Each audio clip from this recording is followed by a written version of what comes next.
Bella Salon and Day Spa, located at 41 West Main Street in Northeast Pennsylvania, proudly supports Chautauqua Sunrise and its volunteers.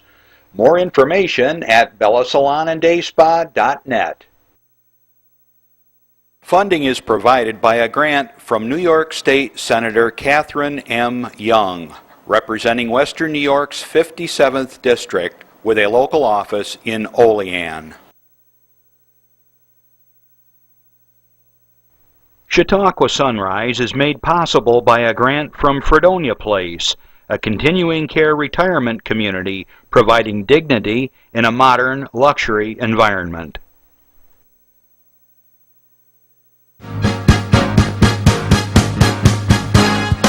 From the Access Channel 5 studios in Mayville, it's Chautauqua Sunrise.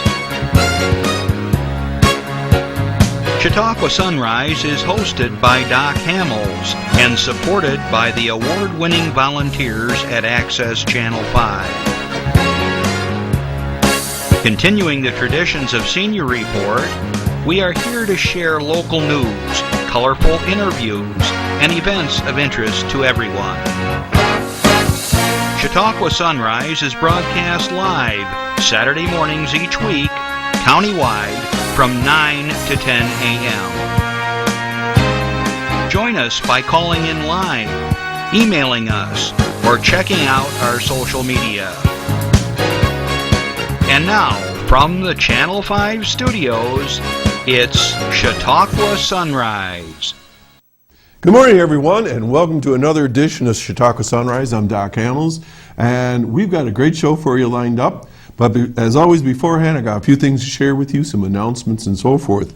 Keep in mind, everyone, that if you have a birthday, an anniversary, something that your club or organization is doing, give us a call. We will be happy to share that with you. And as you'll see here in a few minutes, we've got a number of different things going on in the community, and we feel very strongly about sharing that information with you so that everyone knows what's going on and that our events are successful and your big fundraiser will do everything that you want it to do. And the number here is 753-5225.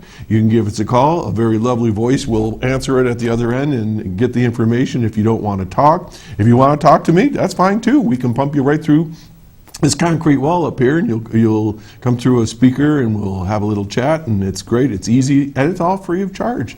Also, you can Twitter us, you can, or is it tweet us? I'm never sure what the proper term is on that. Anyways, you can get us through Twitter, you can Facebook us, you can text us, you can email us, you can do whatever you like, and we do want your information and so forth. So anyways, that's important.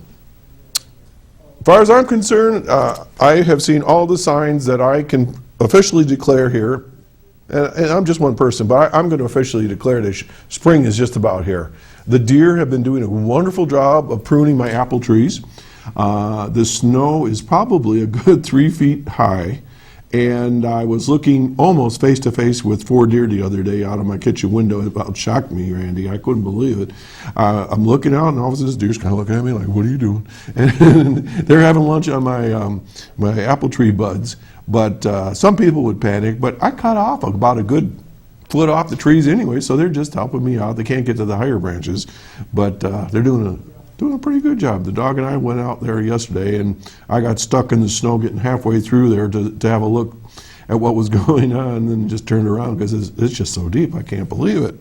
But then this morning, I saw 4 squirrels, 3 grays and 1 black, sitting on my table on the porch, and where we have some bird feed, and they were all munching. So everything's starting to come out. I've heard stories of raccoon are out and possum, so that's usually a sign they're coming out of their burrows, and spring is just about here, and weather is supposed to be really nice today, and next week is going to be gorgeous from what I hear. In light of that, don't do what I did this week.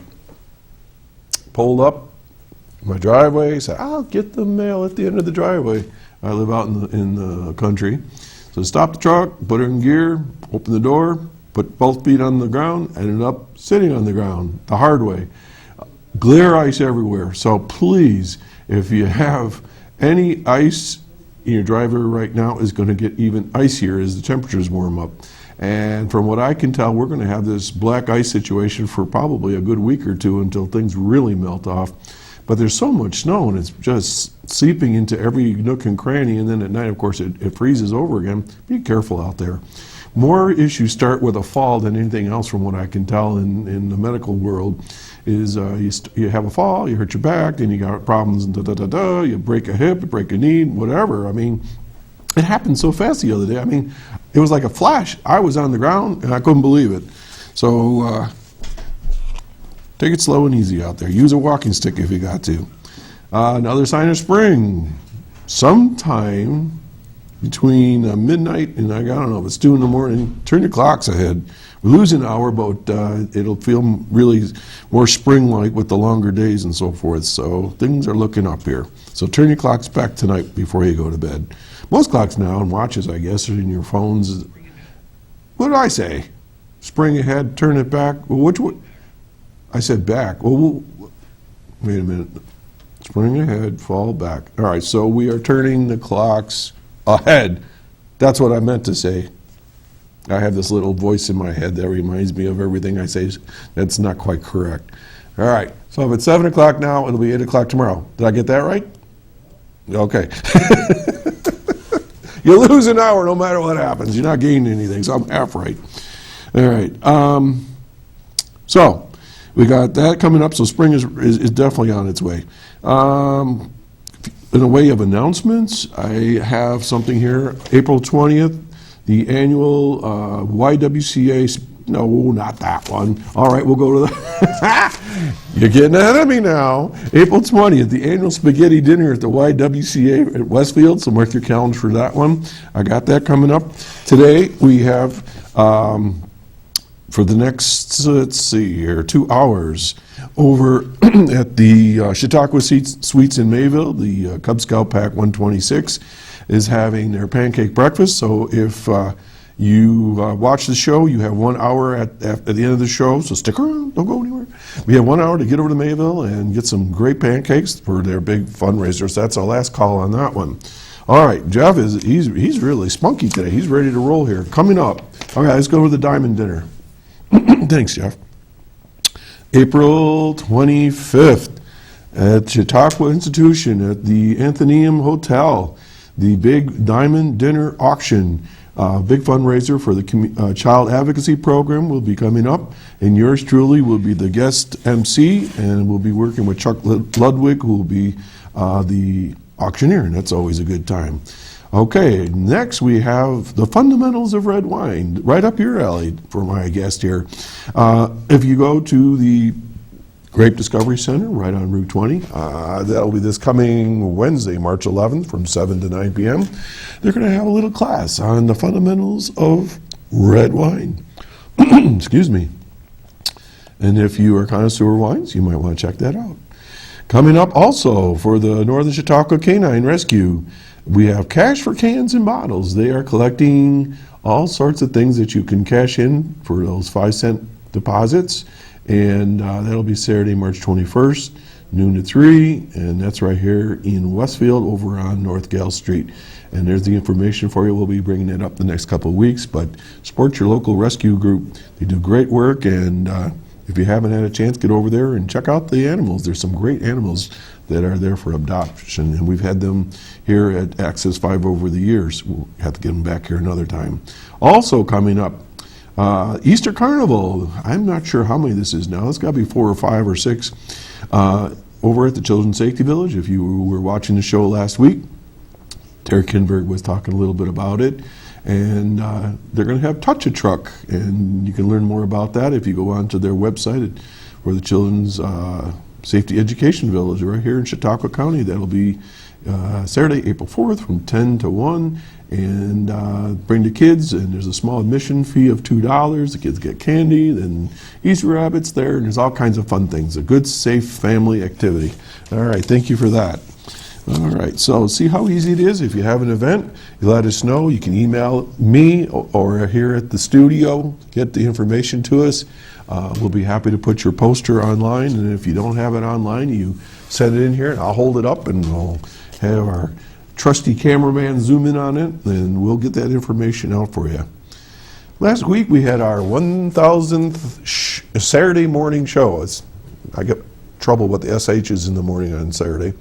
1,000th show, and it was a lot of fun. We had some folks visiting with us, and they got to see the equipment here and ask questions and pick Jeff's brain in the engineering room about how things work and all that sort of thing. So it was a good time, and we're so happy that those folks that came out were able to join us.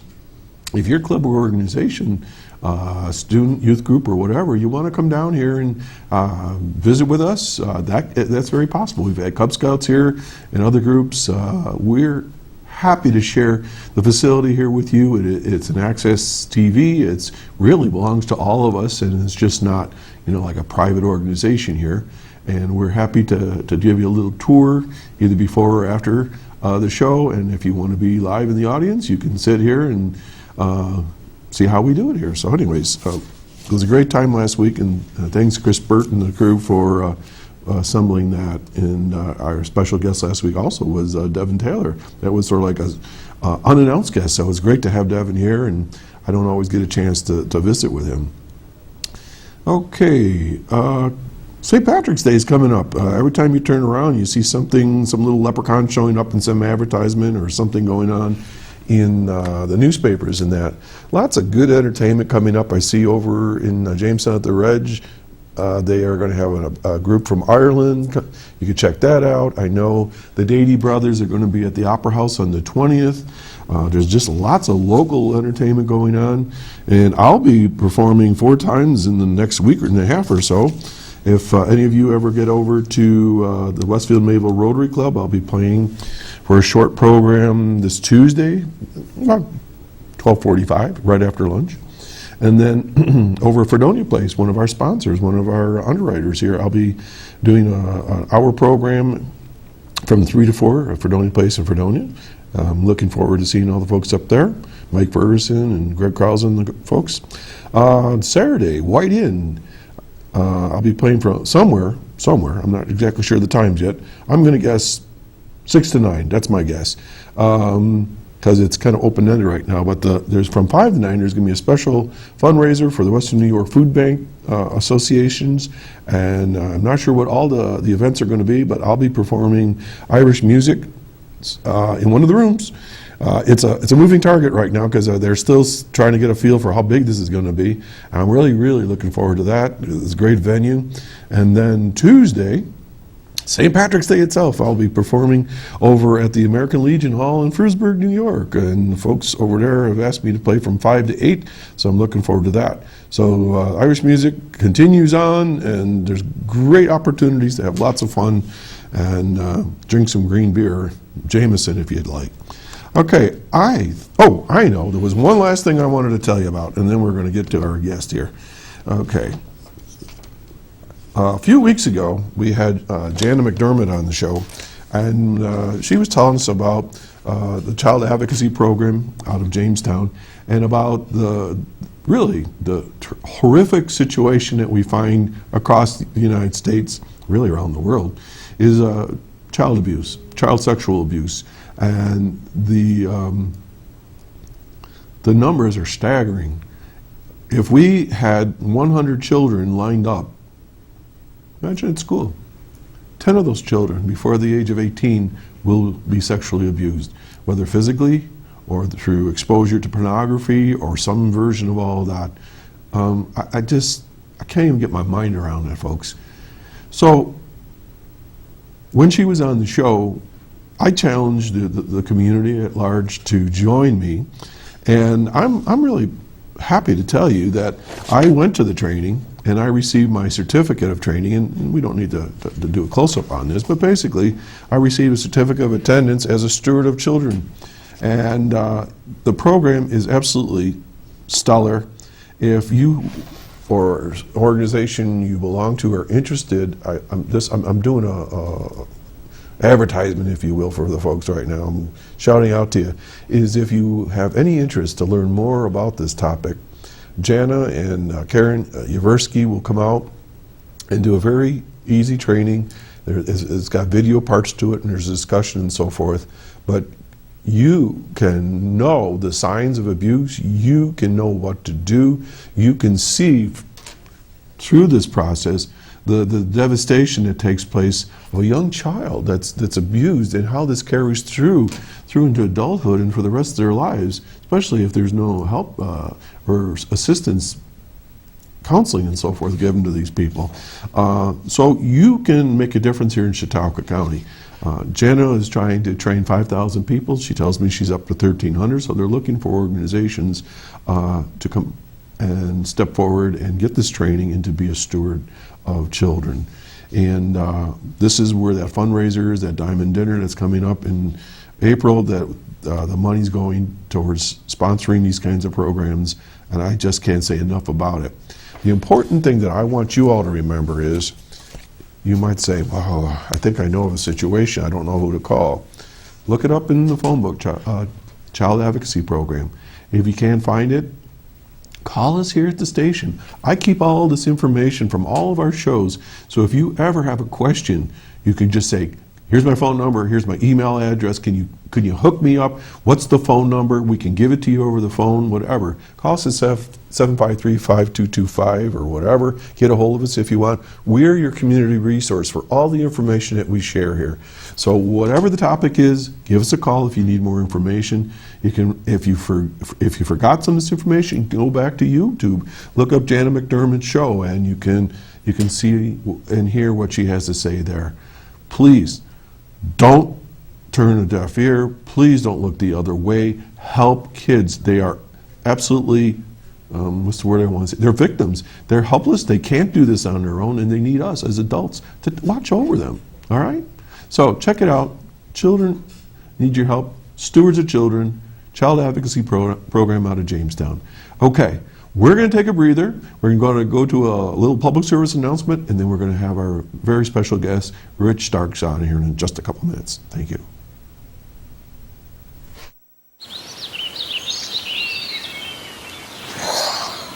Oh, look, a redhead.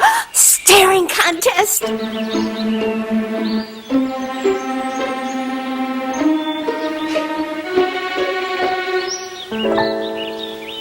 You still got it.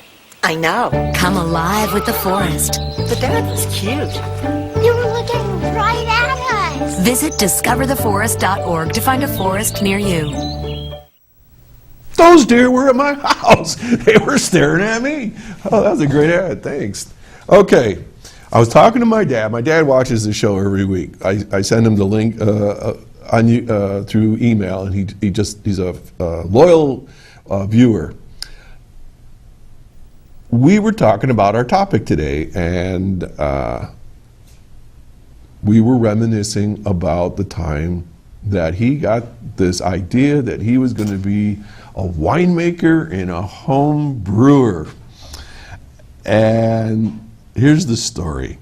I was probably about 18, 19, because I believe I was legal age to drink at the time, when it used to be 18. And my dad says, we should probably sample this beer I've made. So my brother and I were kind of like around my dad thinking, oh boy, we're going to try this homemade beer. So my dad takes out the bottle, and he's over the utility sink in the basement, and he pops the cap off that thing, and it was like Mount Vesuvius. the beer shot up. I swear, it almost hit the ceiling. And by the time it stopped erupting, like 3/4 of the contents were out.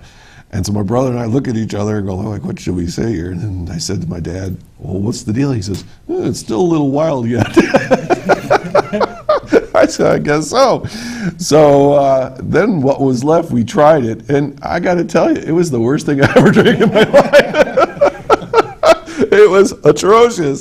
So then he says, I think it's a little green yet. I go, yeah, a little green. It was terrible. It was like licorice black, and it was horrible. Well, he went on to make a lighter beer, evidently, and it wasn't quite as bad. But my mother, she was just like, what is that? What's that noise? And bottles will be popping in that. So anyways, that's our introduction to Rich Starks. Rich, welcome to the show. Thank you. I got you smiling. I'm sure you're probably thinking, oh my God, I know some horror stories. Yep. So we're going to talk today about home brewing, beer and ale, I suspect, and wine. So before we do that, tell us about yourself and where were you born? And you're from Chautauqua County. What's the deal? Well, actually, I was born in North Tonawanda, New York. Oh, okay. When I was around 6 years old, my family moved to the little village of Cattaraugus, which is in Cattaraugus County, and that's where I grew up. Okay. From there, I went and attended a couple years at JCC, and from there, then on to Fredonia. Okay. A couple years there. Then I actually moved to the Buffalo area where I was working in banking for 17 years. So now I understand why you do what you do. that's right. So you've had a pretty varied background, but you have an economic finance background, so that's always a good thing. Yes. So you were born in North Tonawanda. I'm from Buffalo originally, so we're practically neighbors. Okay, cool. So we're going to be talking a little bit about some of the things you've been doing with your business. But how did you get into this business of home brewing and all that sort of thing? I mean, how do you go from banking to doing this? Well, I received a homebrew kit, a basic startup kit one year for Christmas 8 or 9 years ago. Okay. Real basic, easy kit. I made it. It actually turned out extremely well. Didn't Not- have the not like issue my that your dad. dad had on the Oh, first one. Although I have had that happen before. That's a very common problem with homebrewed beer. Yeehaw. But yep. So fell in love with it with that initial batch and just started doing it all the time. For a while there, it's all I did was make beer. Even when I was at work, supposedly working, I'd be on the line looking up recipes, playing around with the brewing stuff. Where then my job, I worked for a large bank, and the bank actually downsized, and a lot of us were put out of work. Yeah. So at that point, I took a couple months off and just sat down and thought, what do I want to do? I Yeah. mean, banking was, it was a good career. I mean, it was a nice job. Yeah. I was living okay, but was it really making me 100% happy? I don't believe it was. So I thought, well, what do I like to do? And obviously, what came up was the home brewing.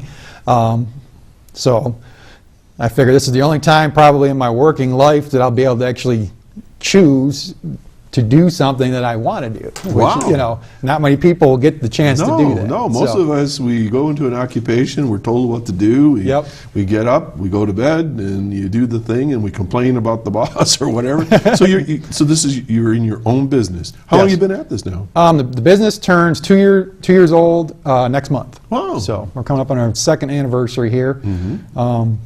It's going very well. We're actually expanding into a larger shop, not far from my current shop, so things are going in the right direction. So Where is your current shop? my current shop is on West Lake Road in Asheville, Route 394, right on the lake by Smith Boys Marine. Oh, I know where you mean. Okay, where they have all the boats wrapped up right now in plastic. Yep, right by there. So And so where are you moving to? I'm moving just up the road. It's actually in Lakewood, 167 West Fairmount, which is the Dollar General Plaza right there, just up the road from where I am now. So. Oh, all right. So you're already expanding. So only in America can you drink beer and expand. Great, great, isn't must it? be something to do with the yeast or the hops. I don't know. Right. Okay. So you're in a business that. Do you go in there, you drink beer, or what do we do with this business? I've never been to your shop, so. No, you don't drink. I mean, I occasionally have samples that people can taste in my Okay. shop, but you don't go there to drink. Okay, so it's not a bar. No, Okay. no. It's the ingredients, the equipment, everything necessary to produce your own beer or wine at home. Okay. Now, people that are watching right now might be thinking, well, this is just a passing hobby and so forth. But this is a true story. Now, I'm not making this up, okay? When we were in San Diego a few weeks ago, and folks know that we had some hosts here that were covering for me while I was gone, I went to what was called the Museum of Man. And the museum is 100% dedicated to the history of mankind on this earth.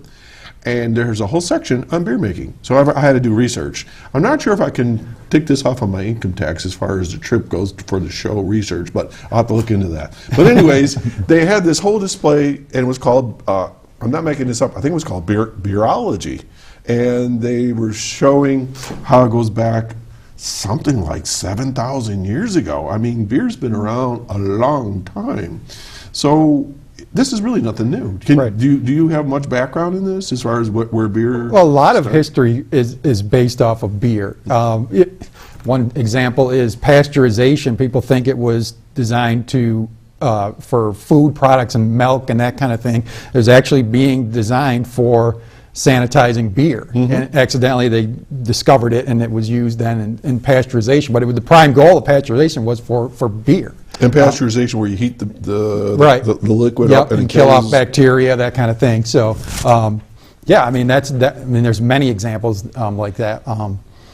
And now, with the big revolution in the country going on with the craft beers, it's just becoming huge. it seems to be when I'm traveling that you see a lot of I think it's called microbreweries, where they have their little storefronts, and there's a great big copper tank, and they're putting their labels on things like that.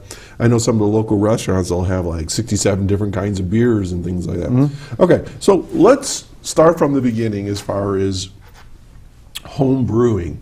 So let's say one of our viewers right now were to stop into your shop and say, okay, I watch your show and I really like beer, so where do I begin and what do you tell them? So walk us through what you would talk with a customer. Well, I mean, for a beginner, the biggest thing I tell everyone, whether they're doing wine, beer, whichever, is sanitization is very, very important.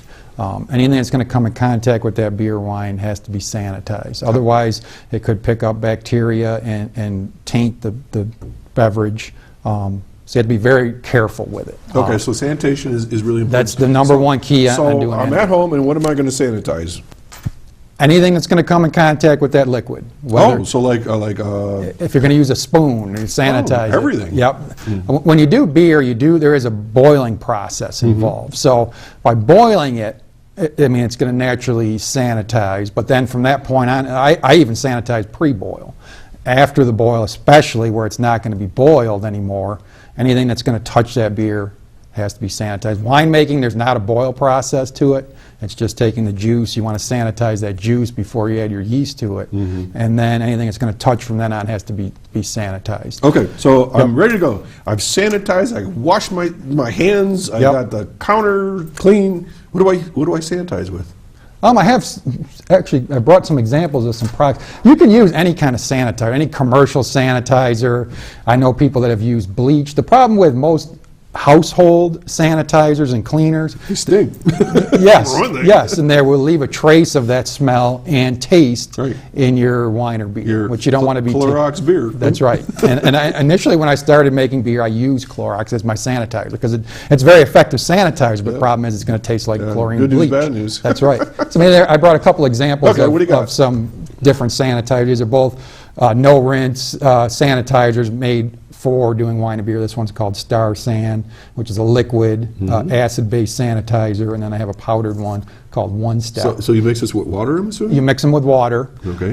What I like to do is take a bucket, 5-gallon bucket. I'll add an ounce of the liquid to 5 gallons of water, and then anything that's going to come anywhere near that beer or wine goes into that bucket of liquid. Do you wear gloves when you're making beer? I make sure my hands are real clean. So you sanitize your hands? Yep, absolutely. Okay. And then everything else goes right into that sanitizer. So, okay. Yep. So I've sanitized everything. I used one of these things. I'm ready to go. So now, what am I going to make? What can I make? I mean, there's all different things out there. No, the choices are really endless on what you want to do. All right. So let's just say, let's see, what would my dad like? A light beer. Lighter beer. Lighter beer. So what do I make? What do I use? Well, if you're a beginner, okay, they do offer pre-made kits like this one here, which includes all the ingredients you're going to need. Now, a beginner wouldn't use pure grain like this one. This is actually the backbone of any beer. This is malted barley, okay? And that is the base of any beer. The beer is only 4 ingredients, that's all. Okay, what are they? Water, malted barley, which is what's in here. Hops, which I have brought some of those too. And yeast, that's all, 4 ingredients. Yeast like you put in bread? It's similar, but it's designed for brewing. I mean, people have used bread yeast in beer or wine. It will give it a very bready flavor. You're right. I was reading that the folks that made bread and folks that made beer, like thousands of years ago, it was like all the same place, Right. all the same pots and everything. Yep. So so that they probably the beer in those days was kind of funky tasting. Yes. You know? And back in those days, they didn't really know what was causing the beer to Right. ferment or the dough and their bread to rise. They weren't sure. It was, as far as they knew, it was magic. They were, they would put this pot of beer over in the corner, leave it uncovered, and all of a sudden it would ferment by itself. Natural yeast in the air. Juice of the gods. That's right. Yep. Mhm. So you said malted barley. Barley, What does malted mean? Does it mean it's cooked or something? It's been germinated Germinated. and then dried. All right, germinated. That's a Do people need to worry about No, that? that's not anything you need to know. Just, No. well, look it up, All right. Yep. So it's been germinated and dried and Yep. it's ready to go. So Yep. that malting is a process. It's a process that, Okay. that the malting company would do or farmers would do. But for the brewer, they wouldn't have to worry about it. It's already done when they... So as far as the barley, what does that do for the beer? Does that give it the flavor? The barley actually will give it the color, will give it the some flavor, some malty flavor, and it also, that's where you obtain your fermentable sugars, come from the barley. Right, and I was reading also that that's the basis of wine and beer is some type of sugar. Fermentable sugar, Okay. yes. So that's a key ingredient, but you don't have to add it to it, evidently. You don't have to add sugar when you're doing beer. Okay. I mean, some people do. Depends on what you're trying to accomplish. If you're trying to accomplish a beer that has a very high alcohol content to it, you can add additional sugars to it to spike that sugar level and give that extra alcohol. Is it necessary? No. Okay. But if you were looking for a higher alcohol beer, you would add more sugars to it. Now, do you sell the barley? I do, yep. I sell this exact barley. This is a base barley. This is called American two-row barley, which is the most common one used in American ales or lagers, either way.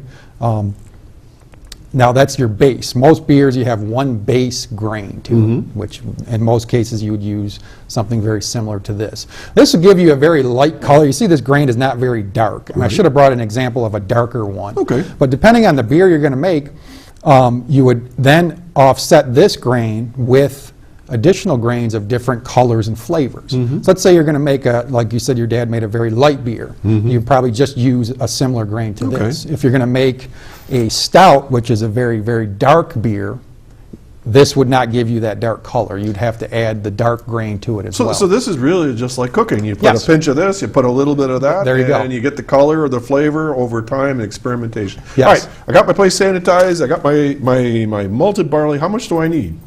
I mean, does this require If you're a beginner, you wouldn't do directly with the malted barley. Okay. You'd use, I brought an example. Yeah, you can bring it over here. Yeah, just grab the whole thing. They make it simple when you're a beginner, Okay. where they would, instead of using the malted barley, and what needs to be done with the barley, it needs to be, the good things from the barley, the sugars, the colors, and the flavors need to be extracted out of that. Okay. Okay, which there's a process called mashing, which if you're a brewery, you would do that, or if you're an experienced brewer, you would do that step called mashing, okay? For a beginner, it takes a lot of time, extra equipment to do that step. So when you're a beginner, they make it nice and easy, and they do that step for you and put it into a liquid or a dry extract. Okay. So they've already taken this and turned it into this syrup, which is a real thick, heavy syrup. Very sweet tasting if you were to taste it. Okay, Because so- all the sugars have been pulled out of that grain and put All right, into so we're here. going to So- forget about the Yep. barley part, Yep. and we're going to go to the extract. Yep. And so now I've opened up that can, I've sanitized the top, and Yep. what am I going to do with that? You're going to start a pot of water. Okay. Most of the time when you're making a batch of beer, you're aiming for an end volume of 5 gallons. That equals one batch. How many cases of beer is that? That's roughly 2 cases of beer. Okay. So if this one box will make that 5 gallons, okay? So you're going to heat up a pot of water. If you can hold 2 to 3 gallons, it will work. The larger the volume of water you can start with, the better you will be in the end, okay? But as long as you can have a pot that holds a couple gallons of water, you're going to heat that water up to a boil. Okay. And then once it's boiling, then you would add your malt to it, which is this. How's it smell? This It smells great. It smells like you're at a brewery. all is well. Okay. Yes. Okay, then what? And then you're going to need to boil that Okay. for an hour. Really? That's a long time. Right. You're really cooking it. Yep. You're actually helping to extract flavors. You're helping the sugars that are in that extract break down to the most fermentable state. So when it does start to ferment, the yeast can consume those sugars in the fastest way possible.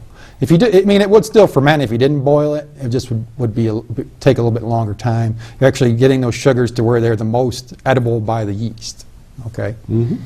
Okay, catch your breath because I have a question that came through. Yep. It says, can you add ingredients like vanilla extract, cinnamon, or cocoa powder to add flavor? Yes. Yep. And just like you said before, it's just like cooking. Okay. If you had a recipe where you wanted to add those things, actually, I brought you a bottle of beer to take with you that I made that actually is a porter that includes cherries and chocolate, cherry chocolate porter. So yeah, I did add some extra ingredients. Get out! There's Yep. chocolate in there? Yep. Mhm. Oh my gosh. So yes, to answer that person's question, you can add basically anything you want to. I mean, I said before, beer is 4 ingredients: barley, hops, water, and yeast. But you can add additional ones to make different recipes. So yes. Okay. All right, so, wow. When I was in Belgium, I'm part Belgian, Stella, all those beers, I remember they had Kirsch, which was the cherry beer, and you could see very clearly that when they poured the beer into the glass, that it was sort of had this reddish kind of center to it. It was actually really pretty. Well, when you pour this one later, you will notice it has that same red tint to it. So. Cool. Yes. All right, so it's cooking for an hour. Yeah, cooks for an hour. Then, throughout that hour-long boil is when you're going to add your hops, okay? What hops are used for is to flavor and bitter the beer. If you had a beer that had no hops in it, it would be very, very sweet tasting. The malted barley and the extracts, All that sugar. all that sugar is Okay. in there. It's going to be so sweet. So to offset the sweetness, you need to bitter the beer. Okay. So the hops, which is a plant, I brought some dried hops here. Yeah. They grow on vines and they're little cones. Now those vines, I've seen they string them up like bean. Oh yeah, bean they go up plants. telephone poles and Wow. they grow. Are those grown around here? Yeah, actually, New York at one time was one of the largest hop producing states in the country, and it's starting to come back now. Are there So different kinds of hops? There is hundreds of kinds of hops. Okay, so Yeah. and I'm assuming each one will have a different. Each one has a different smell, flavor. So when you watch TV, I think it's Sam Adams' beer. The guy is just, and he just falls right into the Yep. hops. I mean, he's just loving it. Yep. And these ones, this is actually a British hop I brought today called Northern Brewer. It has a very good, you probably can smell it, it has a very nice smell to it. That's used in a lot of English ales. Yeah. But there's literally hundreds of different varieties of hops grown all over the world. All right. So so you throw the hops in the batch. As it's boiling, you would add your hops to it. Now, a lot of brewers, these are whole leaf hops where they actually just take the hop cones and dry them. Okay. I mean, some, especially for beginners, they would use pellet hops, which come in a little pouch. They actually looks like rabbit food, is what it looks like. They've actually processed the hops Okay. into little pellets. This is for the beginner, and this one is really for the. Yeah, these get a little bit messy to work with. As you can see, this is only about 1/4 of an ounce what's in this glass, Wow. where this pouch is a full ounce. So the space that it would compressed it right down. That's right. Yeah. Yep. So these get a little bit messy. They leave a lot of flakes of those hops in your liquid. So you These gotta- are a little bit easier to work with. All right. So how long does the hops cook for? It depends on your recipe. Each one's a little bit different. For beers that are more bitter, like your pale ales or your IPAs that have that real bitter taste to them, the longer you boil the hop, the more bitterness you pull from it. So if you're not looking for a bitter beer, if you're looking for one that's just kind of mellow, not real bitter, that wouldn't be as long, or you'd use less hops, or hops that aren't as bitter as some other ones are. So Okay. All right. So how long do they cook? Oh, so it really depends on the recipe. The Okay. amount that you're going to add depends on the recipe. Which type of hop, how long you boil it, all depends on the recipe. Okay, a question I had, and one of the viewers just sent in, was do you need to be licensed to do this? I mean, is this legal? It is legal. Yes, it is legal. It was actually, It was not legal in the United States after Prohibition. You could not make beer yourself at home. In 1979, federally, they changed the law and allowed it on a federal level to make your own beer at home. Is there a limit? There is a limit where it's kind of loosely defined. Each state defines their own limits. Okay. And each state then had to make it legal. As recent as 2013, there were still two states out of 50 that it was illegal to make your own beer.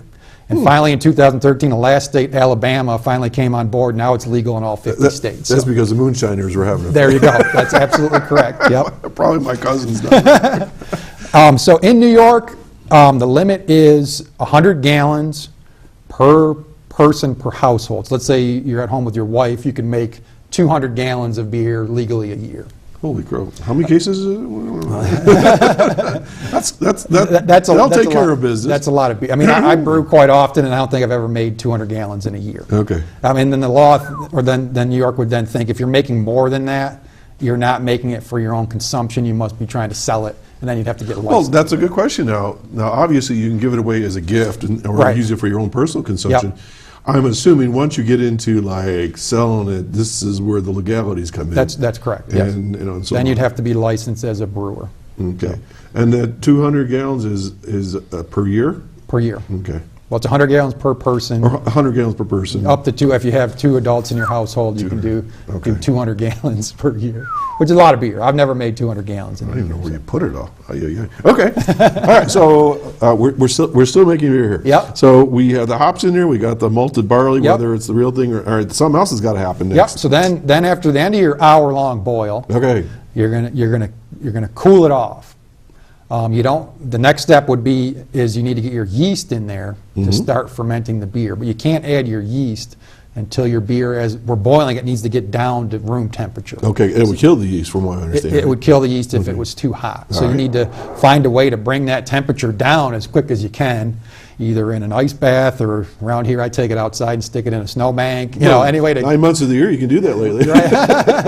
or there's other methods. I use a chiller that works to chill the beer too. You want to get it down to room temperature. And you want to do this as quick as you can because now the boil has stopped. Now the beer is exposed to the air where there could be bacteria, other things that could get in there. Again, we're going back to the sanitation of the beer. So again, now you have to be extra careful after this point because the boil is over. Anything that's going to come in contact with that, you have to be very careful with the sanitization.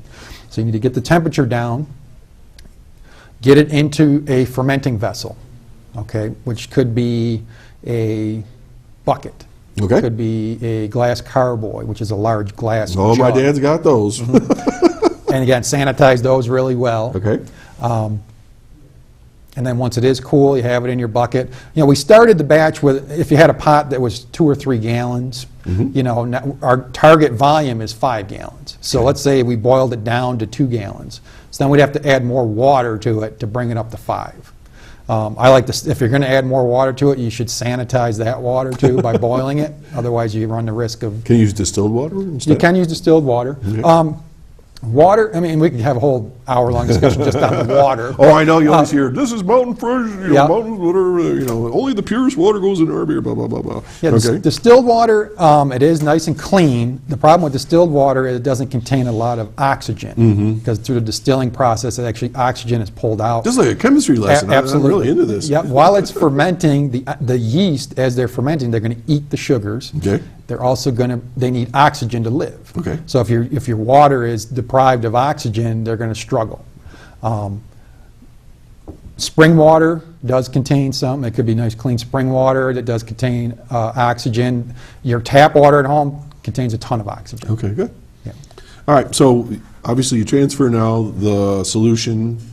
Into the fermenting vessel. Yep. Okay, and then what happens? So now the yeast is eating Now the you're sugar. going to eat. and it's Then you would making add the yeast, and then you would cap it off. And now it's the yeast and the sugar that makes the alcohol. Right? Yes, Okay. the yeast actually go in.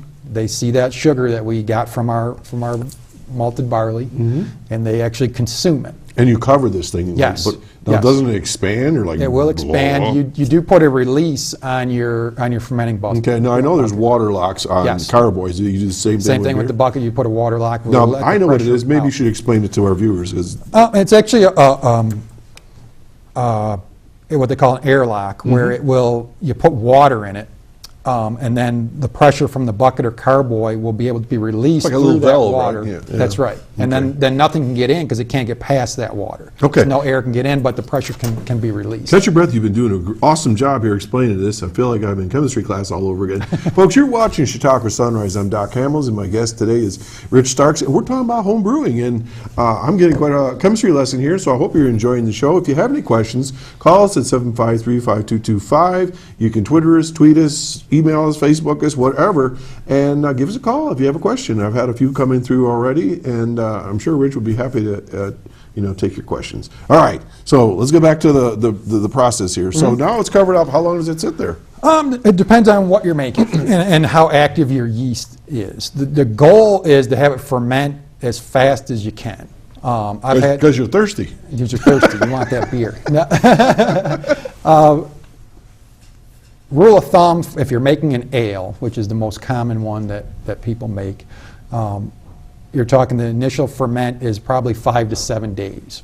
That's it? Yep. Oh, So at the end of 5 to 7 days, all the sugar that the yeast is going to consume has been consumed. Okay. So at that point, you can bottle the beer. Can you drink it? You can, but it's going to be flat. Okay, not ready yet. Yes, not ready yet. It will taste like beer, it'll just be flat beer. I do, and I recommend people do a secondary ferment after the primary one is done, is to get it off, because as it ferments, there's going to be a lot of sediment in your fermenting vessel. Okay. Dead yeast, solids from the malts and hops are going to be accumulated in your fermenter. I like to get it out of that into a clean one and let it sit there for a few more days to help clean that beer up a little bit and have it finish out its fermentation. From there, then you go ahead and bottle it. You have to have special equipment for that? There is some you don't want to just pour it directly out of your fermenter into anything in your bottles. You want to have it where it runs clean beer. So there is some gadgets that they have, bottle fillers, hoses, things that you can use to help. What do you put into the bottles? Does it have to be like a beer bottle, or can it be like a mason jar, or how's that all work? You want to have something that's going to seal airtight. Okay. Because it needs to carbonate itself. If it's losing any pressure out through whatever the cap, so if you have a mason jar with a screw-on lid, if it's not airtight, it won't carbonate. Okay. My dad has this machine or hand thingy that Bench puts capper. the capper in it. Yep.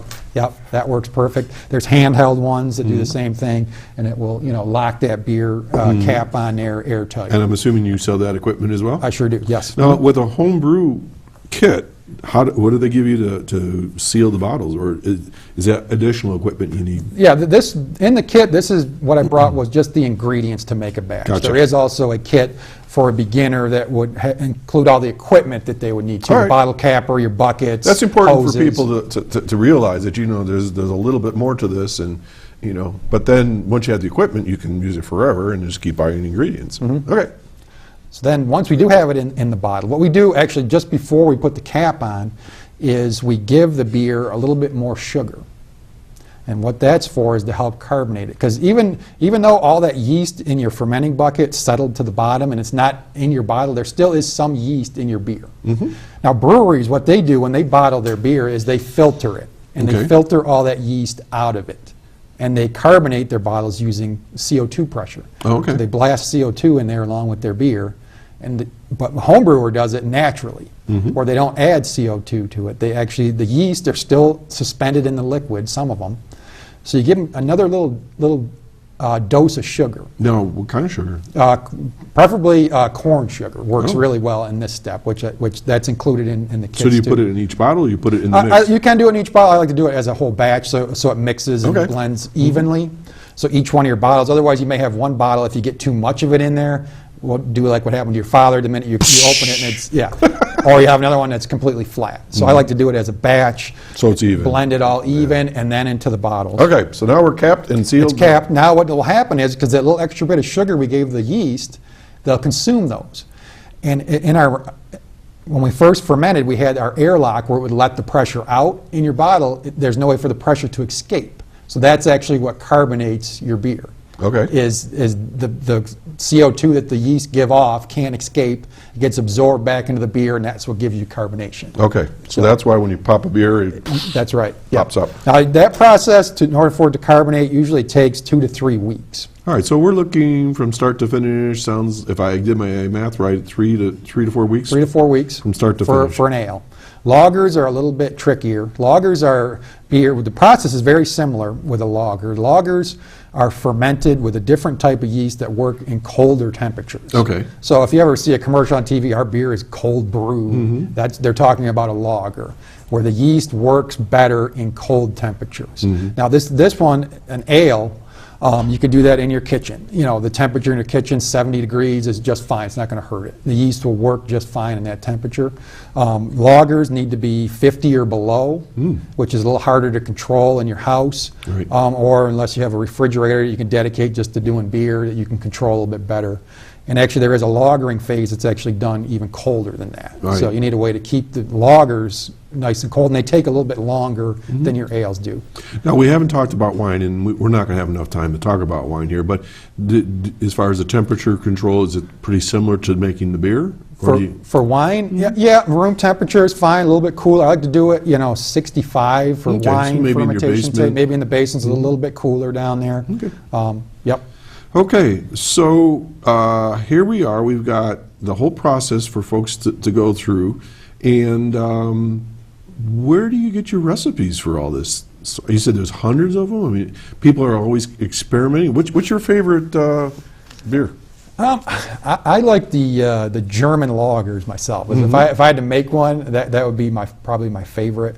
Just because they're kind of old and traditional, not a real hoppy beer, a real malty tasting beer. Those are ones. If like an Oktoberfest, kind of like that, that's kind of what I like. But yeah, recipes. Each individual kit that they come in, if you're a beginner, they have a certain type of beer. Like this one was American Pale Ale. Was this one? Okay. So it's like they've already set the recipe up. That's right. Yes, in the kits, it's already done for you. That's why I recommend if you're a beginner, starting with a kit, because it's all laid out and measured out for you to make that particular type of beer. If you wanted to do it on your own, I can help make recipes. If you look online and just Google clone recipes of a certain type of beer, you'll be able to find one. Real easy. There's books that have recipes. Okay. People are watching now, they know how to make beer, and some people may be watching and saying, well, we got to be careful on our consumption. And I'm assuming that you are always saying, you got to be smart about how you drink your beer and things like that. What level of alcohol are we talking here? As much as you want it to be, really, or as little as you want it to be. Average beer, like this particular one, will make a beer that's 5 to 5.5% alcohol, which is kind of middle of the road when it comes to homebrewed beers. They're a little bit stronger than your domestic beers are. Domestic beers, 4%, where most of your craft beers, your homebrews, average 5 to 6%. Now, you can make 10 or 12% if you wanted to. Now, I referred to the fact that I was in Belgium, and I've also been in other countries where beer is the lifeblood. Even my very old dear friend Jack Scahill used to say Guinness was the nectar of the gods. But their beer over there is much stronger. I drank a beer one day and made my head spin, and I mean, it was in short order. I only had half the beer, and I asked, what's the alcohol content? And they were saying like 11.5%, 12%. It was like, whoa. And so is there a restriction on that in the United States with your home brew, or is it, no, it's whatever you can. Yep. All right, well, let me ask this, maybe a silly question. What's the highest alcohol content you can get on beer? Well, that all depends on the yeast you're using. Each yeast will reach a certain alcohol percent, and then they will stop producing alcohol. Most of your beer yeasts will get to a maximum of, like you just said, 12%. Okay. They just can't handle any more than that. Okay, we have a caller. You want to take a call? Sure. Okay, good morning, caller. Good morning. I know it's the last minute, but this is Linda You Spalding. still got a couple of minutes. Go for it. How are you? It's great, thank you. How are you? I'm fine. I'm learning all about beer making here. I know, and it's great, the industry that's developing here in Western New York. It's great to see your guest. Good morning. I'm morning. sorry that I didn't make it last week, but it was great to see Devin Taylor. Your absence was noted, I might add. You're part of the history here at the studio. Well, no, I didn't know that last week was the event. I knew it was coming, and I don't think I heard it on the previous show when I was away, and I really apologize. I had to get out of that Jim subject. He was here. Well, I don't know. Maybe I just missed it, but Okay. I wanted to say good morning and have a great weekend. It's time to end, I know. I'm calling from the Chautauqua office for the aging, telling people about various services that we have, and the phone number is 753-4471. Okay. Services for seniors. All right, and if anybody has any questions that has to do with seniors or with just about anything, right? Your office Right. handles all that sort of thing. Even for people who may not be seniors but have disability issues, we have the New York Connects. Awesome. So there's the number right here on the screen, and That's the number Lynn, for it's the always office. good to hear from you. Thanks for calling in. It's all right. It's great to see you and talk to you. Have a great weekend. Call in early next week. We'll talk longer. Okay. Thanks, Lynn. Okay. Woo! Well, folks, you're watching Chautauqua Sunrise. I'm Doc Hamels. My special guest today is Rich Starks, and we're talking about beer making. And we don't have too much more time. We're down to like almost just under 3 minutes. So the question did come up while Linda was on the line. It said, as far as ingredients, for instance, I would think that this is a pretty specialized line of products. I mean, you're just not going to go to your local Walmart or Tops and buy your hops or your yeast and stuff. Pretty That's much. right. Yeah, you need to go to a shop that specializes in this type of And product. again, your shop is right here on Route 394 on Westlake Road, you said, right? Yes, yep. Is there a phone number that can contact Yep, you? it's 526-1121. Okay. Or we have a website, which is www.grainsgrapeshomebrew.com. Okay. And do you have store hours? We're open 6 days a week, Monday through Saturday. During the week, Monday, Tuesday, and Thursday, 10 to 6. Wednesday and Friday, 10 to 7. And Saturday, 10 to 4. How many people are brewing beer right now that you're dealing with? I mean, you don't have to tell who they are. I mean, we're not going to go to their house or anything. It's a rapidly growing hobby.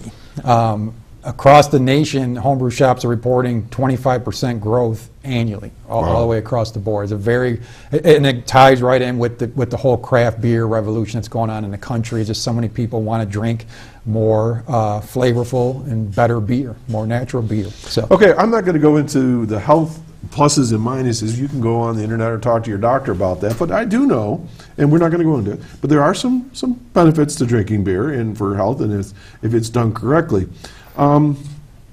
Let's talk real quick about if you're interested in winemaking. Obviously, we're in grape country, and we've only got about a minute left. So what do you have available for people to make wine? all the equipment, just like with the beer, we have the equipment for making the wine as well. Times throughout the year, during grape times, we'll have grape juice available as well.